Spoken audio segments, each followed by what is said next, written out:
Picture this.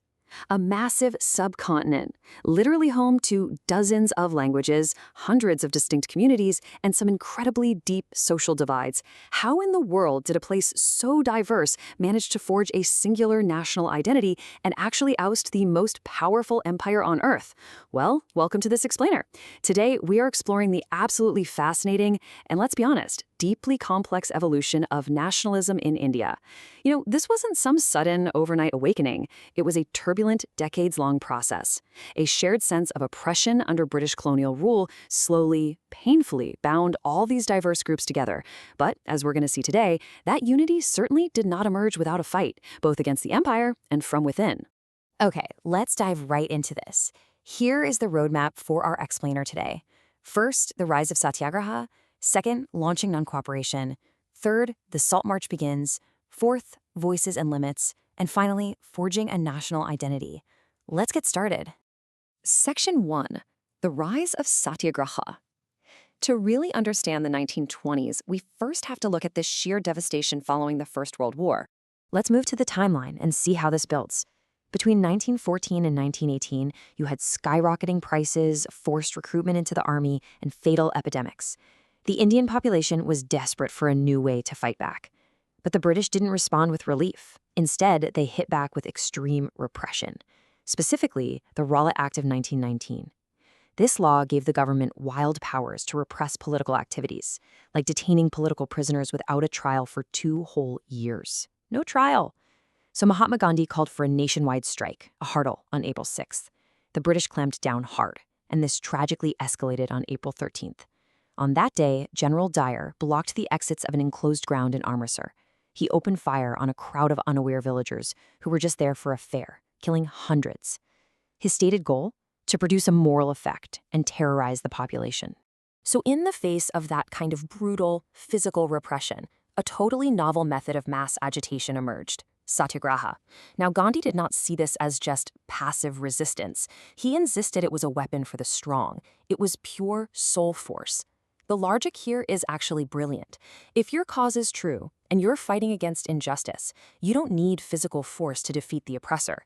Instead, you use intense, active nonviolence to appeal directly to their conscience. You don't force them to accept the truth by beating them up. You literally persuade them to see it. Moving to part 2, launching non-cooperation. Gandhi knew that a truly national movement required bringing Hindus and Muslims together, and he found the perfect catalyst in the Caliphate issue to launch non-cooperation in 1920. The basic idea? Refuse to cooperate and the empire would just collapse. So the crucial point here is that Gandhi's plan was highly strategic and staged. Step 1, surrender all British titles. Step 2, implement a massive nationwide boycott of the civil service, army, police, courts, and, this is a big one, foreign goods. To put the impact into perspective, between 1921 and 1922, the import of foreign cloth literally dropped in half. And if the government used repression, well, then they'd escalate to step 3, full-blown civil disobedience. But what did Swaraj, or freedom, actually mean to the people on the ground? Well, it depended entirely on who you asked. Look at this breakdown. The city middle class rebelled against Western economic domination by boycotting foreign cloth and leaving government schools. But out in Awadh, peasants led by Baba Ramchandra were fighting oppressive Indian landlords who demanded exorbitant rents and forced unpaid labor called beggar. They were looting bazaars and socially boycotting landlords. Meanwhile, you had Assam plantation workers trapped by the Inland Emigration Act. To them, Swaraj just meant the right to move freely. So they defied authorities and headed for home. Essentially, everyone was fighting for freedom, but their immediate enemy looked very different. And because of that incredibly wide interpretation of Swaraj, the movement got hard to control, eventually reaching a tragic climax. In February 1922, at Chauri Chaura in Gorakhpur, what started as a peaceful demonstration in a bazaar turned into a violent clash with the police. The moment Gandhi heard about this bloodshed, he immediately called off the entire non-cooperation movement. He realized things were turning violent in too many places, and that Satyagrahis needed serious, proper training before they'd be ready for a genuine mass struggle. Section 3, the Salt March begins. Fast forward to the late 1920s. A global economic depression and insults from an all-British administration pushed Congress radicals to demand Purna Swaraj, or complete independence. But here's the challenge. How do you make an abstract concept like complete independence matter to an everyday person? Gandhi needed a catalyst, and so he chose salt. Now, you might be wondering, out of everything, why salt? Why would a mundane, everyday item become the explosive focal point for a massive national rebellion? The answer is absolutely brilliant in its simplicity. Salt was a basic survival necessity. It was consumed by the absolute poorest and the wealthiest citizens alike. Yet, the British levied a heavy tax on it and aggressively guarded a monopoly over its production. Gandhi declared that this tax revealed the most oppressive face of British rule. It was a universally relatable issue that could unify every single class in Indian society against the colonial government in one fell swoop. And so the legendary Salt March began. 240 miles. Think about that distance. That is how far Gandhi walked, accompanied by 78 trusted volunteers. For 24 days, they marched from his ashram in Sabarmati all the way to the coastal town of Dandi. Thousands upon thousands joined along the way. When they arrived on April 6, 1930, Gandhi ceremonially boiled seawater to manufacture salt. This was a massive shift. People weren't just refusing cooperation anymore, they were actively, publicly breaking colonial laws. The civil disobedience movement had officially begun. Section 4. Voices and Limits. Millions participated in this defiance. But we have to look objectively at the movement's limits, because maintaining unity was incredibly difficult among groups with such conflicting aspirations. Now, what's really interesting about this slide is the internal friction. The Congress faced a very delicate balancing act. On one side, you had rich peasant communities like the Patidars and Jats. They were enthusiastic supporters because they wanted the British to lower high government land revenues. But on the flip side, you had the poorer peasantry. They were small tenants who didn't just worry about government revenue. They wanted their unpaid rent to their wealthy landlords completely forgiven. Congress was super reluctant to support these no-rent campaigns because, well, it would upset their wealthy peasant backers. So the relationship with the poor peasants remained pretty strained. There was also fierce debate over the actual methods of the struggle. Not everyone agreed with Gandhi's nonviolence. Radical youth and groups like the Hindustan Socialist Republican Army wanted to target symbols of British power directly. Take Bhagat Singh, for example, who was executed at just 23 years old. During his trial, he stated, "Revolution is the inalienable right of mankind. To the altar of this revolution, we have brought our youth as incense." For these nationalists, true freedom required revolutionary, sometimes physical action.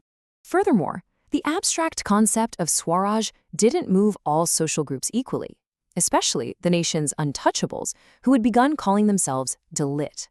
While Gandhi passionately fought against untouchability, organizing satyagraha for temple entry and even cleaning toilets himself to dignify the work, Dalit leaders like Dr. B.R. Ambedkar sought a different, political solution. Ambedkar believed political empowerment was the only way to resolve social disabilities, and he demanded separate electorates. This led to a major clash with Gandhi at the Round Table Conference. Ultimately, they reached a compromise known as the Pune Pact of 1932, which granted reserved seats but kept them within the general electorate. Similarly, the movement faced severe challenges in retaining Muslim participation. After the decline of the non-cooperation and Khilafat movements, relations worsened.